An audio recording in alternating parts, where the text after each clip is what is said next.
ವಿಚಾರಕ್ಕೆ ಬಿತ್ತು ವ್ಯಕ್ತಿಯೋರ್ವನ ಹೆಣ. ಕಬಾಬ್ ತರುತ್ತೇನೆ ಎಂದು ಹೇಳಿದ್ದ ಗಂಡ ಹೆಣವಾಗಿ ಬಿದ್ದಿದ್ದ. ರೀಲ್ಸ್ ವಿಚಾರದಿಂದ ಆರಂಭವಾದ ಗಲಾಟೆ ಅಂತ್ಯವಾಗಿತ್ತು ಹತ್ಯೆಯಿಂದ. ನಮಸ್ತೆ, ಕರ್ನಾಟಕ ಟಿವಿಗೆ ಸ್ವಾಗತ. ನಾನು ಕಾವ್ಯ ಹೆಗಡೆ. ರೀಲ್ಸ್ ನೋಡುವ ವಿಚಾರಕ್ಕೆ ಒಬ್ಬ ವ್ಯಕ್ತಿಯನ್ನ ಮಚ್ಚಿನಿಂದ ಕೊಚ್ಚಿ ಕೊಲೆ ಮಾಡಿರುವ ಘಟನೆ ನಡೆದಿದೆ. ಅದು ಶ್ರೀರಂಗಪಟ್ಟಣದಲ್ಲಿ ಈ ಘಟನೆ ವರದಿಯಾಗಿದೆ. ಹಾಗಾದ್ರೆ ಏನದು ಸ್ಟೋರಿ ಅಂತೀರಾ? ಇಲ್ಲಿದೆ ಮಾಹಿತಿ. ಆ ಗ್ರಾಮದ ಜನ ಅವತ್ತು ಬೆಳ್ಳಂಬೆಳಿಗ್ಗೆ ಬೆಚ್ಚಿ ಬಿದ್ದಿದ್ರು. ಗ್ರಾಮದ ಮಧ್ಯಭಾಗದಲ್ಲಿ ವ್ಯಕ್ತಿಯೋರ್ವನನ್ನ ಭೀಕರವಾಗಿ ಹತ್ಯೆ ಮಾಡಿ ದುಷ್ಕರ್ಮಿಗಳು ಪರಾರಿಯಾಗಿದ್ರು. ಈ ವಿಚಾರ ಗ್ರಾಮಸ್ಥರ ಆತಂಕಕ್ಕೂ ಕೂಡ ಕಾರಣವಾಗಿತ್ತು. ಪ್ರಕರಣ ದಾಖಲಿಸಿಕೊಂಡ ಪೊಲೀಸರು ಕೊನೆಗೂ ಕೊಲೆ ಮಾಡಿದ್ದ ಆರೋಪಿಯನ್ನ ಬಂಧಿಸಿಯೇ ಬಿಟ್ರು. ರೀಲ್ಸ್ ವಿಚಾರದಲ್ಲಿ ಗಲಾಟೆ ಆರಂಭಗೊಂಡು ಅದು ಕೊಲೆಯಲ್ಲಿ ಅಂತ್ಯವಾಗಿತ್ತು. ವ್ಯಕ್ತಿಯೊಬ್ಬನನ್ನ ಮಾರಕ ಅಸ್ತ್ರಗಳಿಂದ ಕೊಚ್ಚಿ ಭರ್ಬರವಾಗಿ ಹತ್ಯೆ ಮಾಡಿದ ಘಟನೆ ಮಂಡ್ಯ ಜಿಲ್ಲೆಯ ಶ್ರೀರಂಗಪಟ್ಟಣ ತಾಲೂಕಿನ ಕಾರೇಕೂರ ಗ್ರಾಮದಲ್ಲಿ ಶುಕ್ರವಾರ ರಾತ್ರಿ ನಡೆದಿತ್ತು.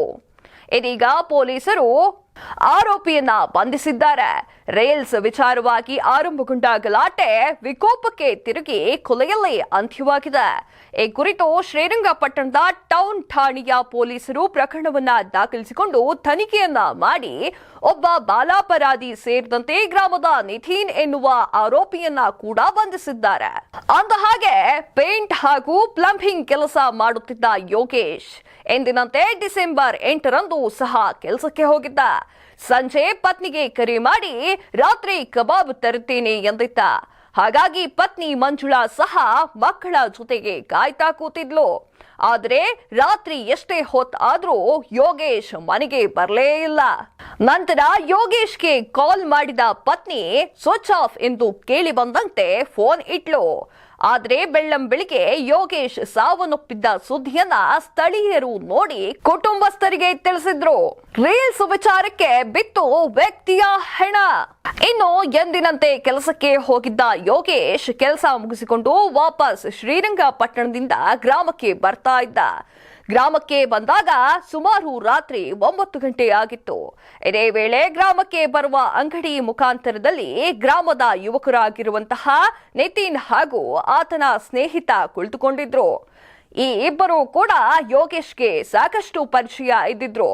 ಹೀಗಾಗಿ ಅಂಗಡಿ ಬಳಿಯೇ ಮಾತನಾಡಲು ಮುಂದಾಗಿದ್ದ ಯೋಗೇಶ್ ಸ್ವಲ್ಪ ಮದ್ಯಪಾನ ಮಾಡಿದ್ದ.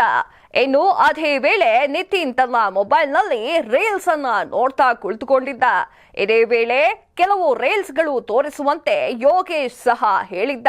ಬಳಿಕ ಅದೇ ವಿಚಾರಕ್ಕೆ ಇಬ್ಬರ ನಡುವೆ ಮಾತಿನ ಚಕಾಮಕಿ ಕೂಡ ಆರಂಭವಾಗಿತ್ತು. ಇಬ್ಬರು ಸಹ ಬರೋಬ್ಬರಿ ಕೈ ಮಿಲಾಯಿಸಿದ್ರು.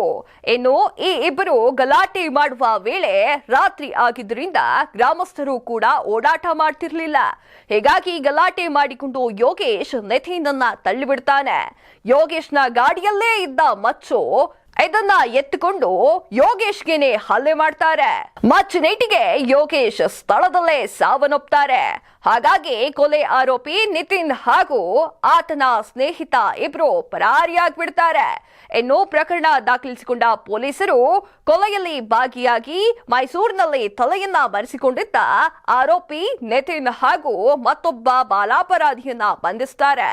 ಒಟ್ಟಾರೆಯಾಗಿ ರೀಲ್ಸ್ ನೋಡುವ ವಿಚಾರದಲ್ಲಿ ಇಬ್ಬರ ನಡುವೆ ಗಲಾಟೆ ಆರಂಭಗೊಂಡು ಕೊಲೆಯಲ್ಲಿ ಅಂತ್ಯವಾಗಿದೆ.